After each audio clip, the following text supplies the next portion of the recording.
Nama saya Muhammad Marus Ali Hasan, NPM 391. Di sini saya akan mencoba menjawab dari tugas yang diberikan oleh Bapak Yusril selaku pengampu mata kuliah Data Analysis. Dalam kelompok kami kebagian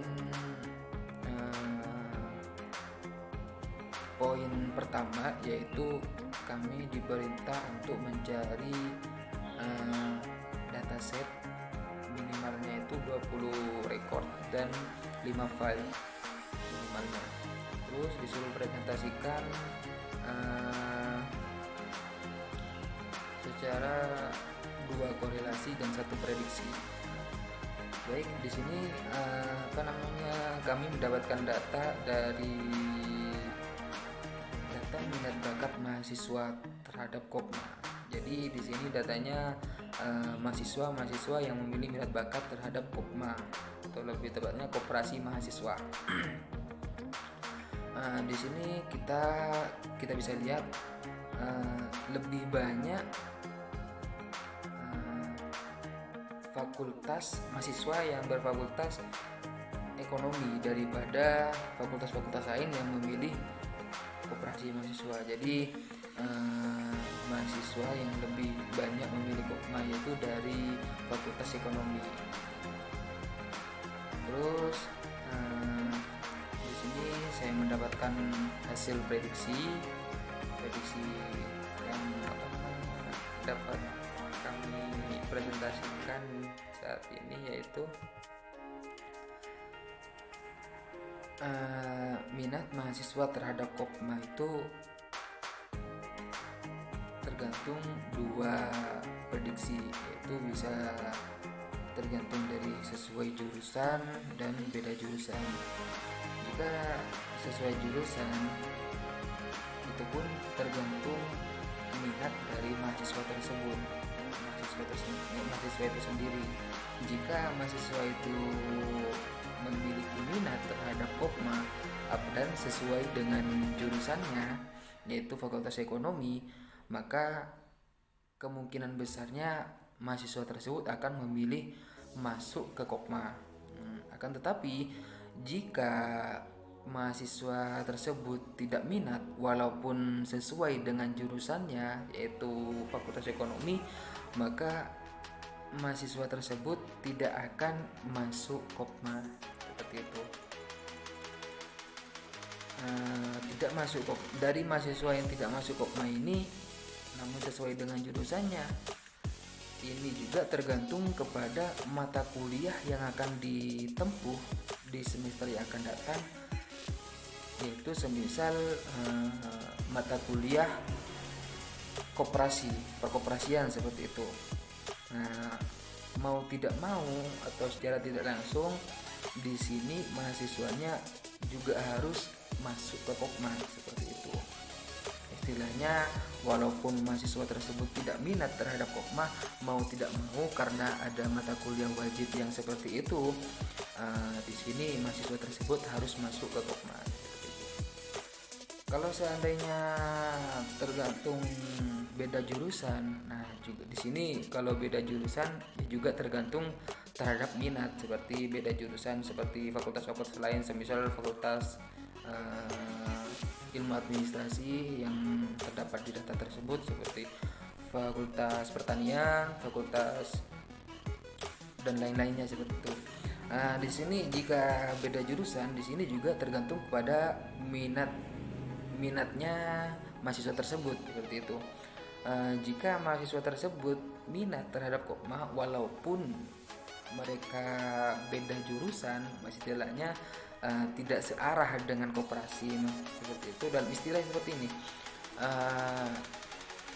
ada mahasiswa fakultas ilmu administrasi terus memilih Kopma. Di sini kan beda beda jurusan, maksudnya beda jalur seperti itu. Sedangkan di koperasi itu kan kita mempraktekkan sebuah usaha, bagaimana caranya berusaha, bagaimana caranya kita mengolah keuangan seperti itu. Nah, di sini fakultas-fakultas lain itu jika ada minat dari mahasiswa tersebut, otomatis mahasiswa tersebut akan masuk ke Kopma seperti itu. Walaupun di sini perkembangannya lebih lambat daripada yang sesuai dengan jurusan.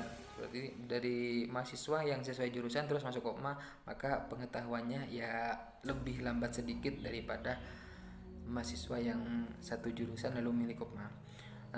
Di sini jika mahasiswa yang beda jurusan ini tidak minat, ya otomatis mereka juga tidak akan memilih koperasi mahasiswa, yaitu lebihnya Kopma seperti itu. Maka mereka tidak akan memilih Kopma. Mungkin cukup sekian presentasi dari kami, hasil prediksi dari kami. Walaupun kami sadar ini jauh dari kata sempurna, bahkan ada kesalahan-kesalahan yang sangat banyak yang perlu kami koreksi. Kurang lebihnya mohon maaf. Wassalamualaikum warahmatullahi wabarakatuh. Assalamualaikum warahmatullahi wabarakatuh. Perkenalkan, saya Sofia Fariati. Saya di sini akan melanjutkan materi tentang tool Google Trends. Jadi, tool Google Trends ini adalah salah satu tool yang berharga bagi pemain digital marketing. Karena tool ini adalah salah satu dari sedikit tool yang bisa membantu kita sebagai marketer untuk melakukan riset pasar dan mengumpulkan data CEO. Jadi Google Trend ini mampu untuk menjelaskan apa yang telah dicari oleh dunia ini atau saat ini.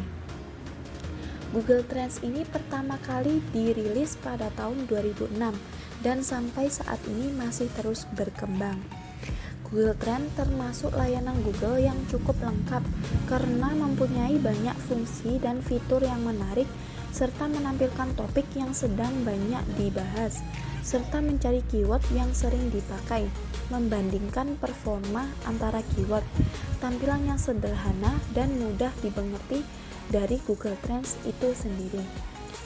Nah, di sini ada cara menggunakan Google Trends. Di situ ada yang pertama, kita membuka Google Trends menggunakan akun Google. Jadi kalau kita sudah punya akun Google, kita langsung membuka halaman Google Trends.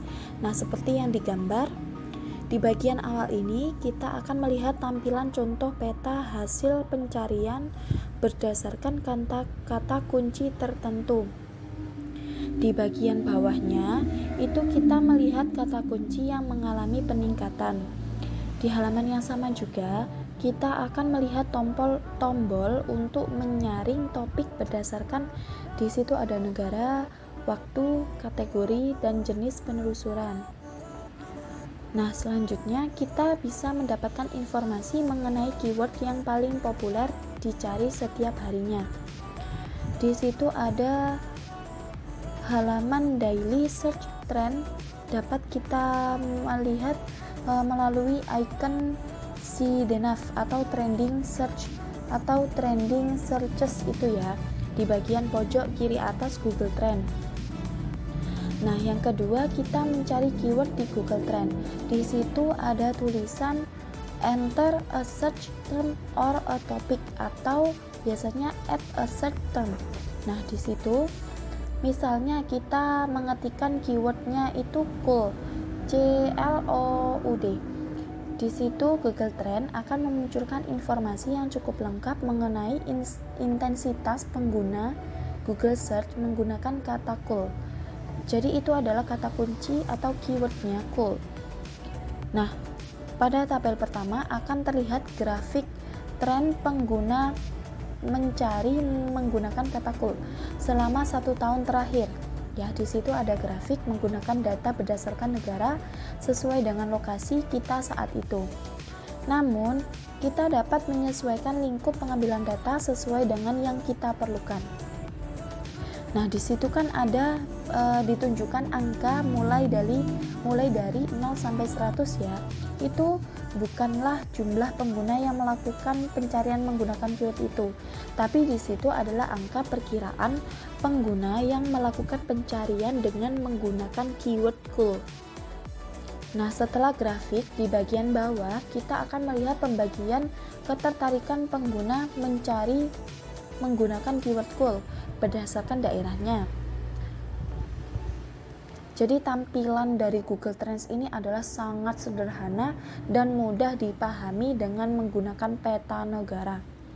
Di situ ada warna biru, menunjukkan hasil pencarian banyak dilakukan di daerah tersebut.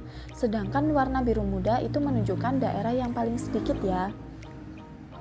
Bisa jadi daerah yang tidak berwarna itu adalah daerah yang tidak banyak, sedikit, maksudnya sedikit yang melakukan pencarian di daerah tersebut. Yang ketiga itu ada cara menggunakan Google Trends untuk membandingkan keyword.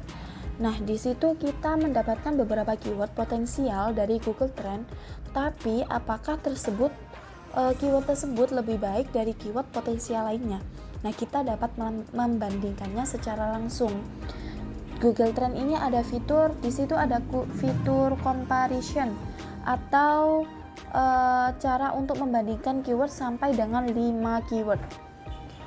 Fitur tersebut memberikan kita untuk perbandingan tingkat pencarian antar keyword dalam bentuk grafik, peta wilayah, dan query yang berhubungan.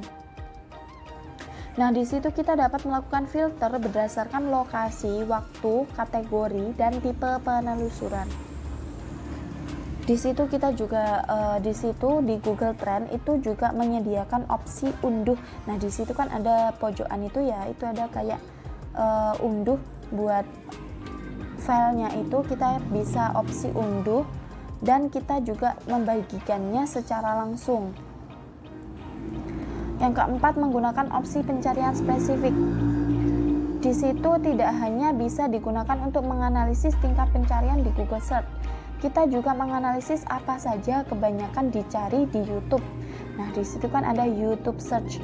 Nah, itu bisa kita klik dan kita bisa lihat secara otomatis dari Google Trend itu akan mengubah tampilan grafik itu menjadi data pencarian dari YouTube. Nah, selanjutnya itu kita dapat memprediksi tren. Jadi Google Trend ini akan memberikan informasi yang cukup lengkap, informasi yang kita dapatkan dari Google Trend, kita dapat memanfaatkannya untuk membuat konten semenarik mungkin sesuai dengan keyword yang sesuai kita ketikkan di situ. Tentu hal ini akan memunculkan rasa optimis akan dapat menempati posisi puncak dari hasil pencarian, dan tidak semudah itu. Permasalahannya bukan terletak bagaimana cara kita membuat konten, tetapi lebih terhadap bagaimana cara kita memandang data yang didapatkan dari Google Trends itu. Perlu kita ingat ya bahwa kita yang menggunakan Google Trends sebagai aplikasi analisis, tetapi mereka para kompetitor, blogger, pencari AdSense, dan lain sebagainya juga kemungkinan besar menggunakan Google Trends ini untuk membuat data yang kita dapatkan sama dengan data yang mereka dapatkan. Jadi tidak semua orang bisa membaca data dengan benar. Ketika semua pengguna menganalisis data yang sama, kemungkinan besar hasilnya akan berbeda-beda. Jadi cara yang terbaik untuk menyikapinya, kita harus mengidentifikasi tren sesuai negara atau kategori yang kita targetkan. Yang kedua, kita akan membandingkan frasa yang mengandung arti yang sama. Misalkan keyword domain murah Indonesia, volumenya berbeda dengan domain Indonesia murah. Nah, seperti itu kan kayak kebalikan gitu kan ya. Terus kita juga bisa melihat grafiknya. Jika grafik semakin naik, bisa jadi tren ke depan akan terus naik. Namun kita perlu berhati-hati dan cermat mengenai hal ini. Bisa jadi tren naik hanya dalam waktu tertentu saja. Nah, seperti itu. Jadi ini kesimpulan dari saya. Google Trends ini banyak mengalami perubahan dari waktu ke waktu. Fungsi dasarnya itu memang hampir sama, tapi sebaiknya kita harus melakukan identifikasi seperti yang saya jelaskan. Kita harus benar-benar bisa untuk cara membaca dari data-data yang kita dapatkan melalui Google Trends itu. Nah, sekian penjelasan dari saya. Kurang lebihnya saya mohon maaf jika ada kesalahan. Wassalamualaikum warahmatullahi wabarakatuh. Akan dilanjutkan oleh teman saya.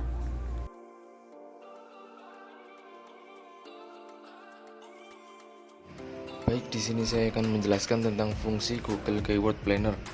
Yang pertama, menganalisis volume pencarian keyword bulanan. Ya, menganalisis volume pencarian keyword bulanan. Jadi kita tahu nih ya, kira-kira keyword tersebut volume pencariannya berapa selama dalam 1 bulan. Sehingga kita tidak asal-asalan dalam memberikan keyword dalam website kita. Ya, yang kedua adalah tingkat kompetisi keyword. Ya, di sini maksudnya bagaimana biar kita tahu bahwasannya keyword selama yang kita targetkan itu kompetisinya apakah berat, apakah ringan, ataukah sedang. Nah, itu semua nanti akan ada datanya oleh Google Keyword Planner. Yang ketiga adalah saran kata kunci. Google Keyword Planner juga memberikan saran kata kunci.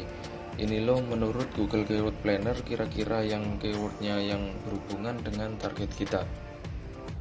Ya, yang keempat adalah dia bisa memunculkan harga memasang iklan di Google AdWords. Jadi kalau yang mau belajar lagi tentang Google AdWords, di situ sudah diberikan harga memasang iklan di Google AdWords. Baik, sekian dari penjelasan kami mengenai fungsi-fungsi Google Keyword Planner. Jadi untuk cara riset keyword dengan Google Keyword Planner bisa dilihat di kolom deskripsi. Assalamualaikum warahmatullahi wabarakatuh. Perkenalkan, nama saya Eva Susanti, NPM saya 21701014143. Nah, di materi selanjutnya saya akan membahas mengenai Facebook Audience Insight dan bagaimana sih cara menganalisis data menggunakan Facebook Audience Insight. Facebook Audience Insight ini adalah tool yang sangat berguna yang digunakan untuk targeting Facebook. Jadi tool ini tuh sangat penting bagi teman-teman yang aktif menggunakan Facebook ADD, karena dengan tool ini kita bisa mengetahui bagaimana karakter audiens yang akan kita tuju. Langsung saja. Nah, itu saja yang bisa saya sampaikan mengenai Facebook Audience Insight. Kurang lebihnya saya mohon maaf. Wallahul muwaffiq ila aqwamit thoriq. Wassalamualaikum warahmatullahi wabarakatuh.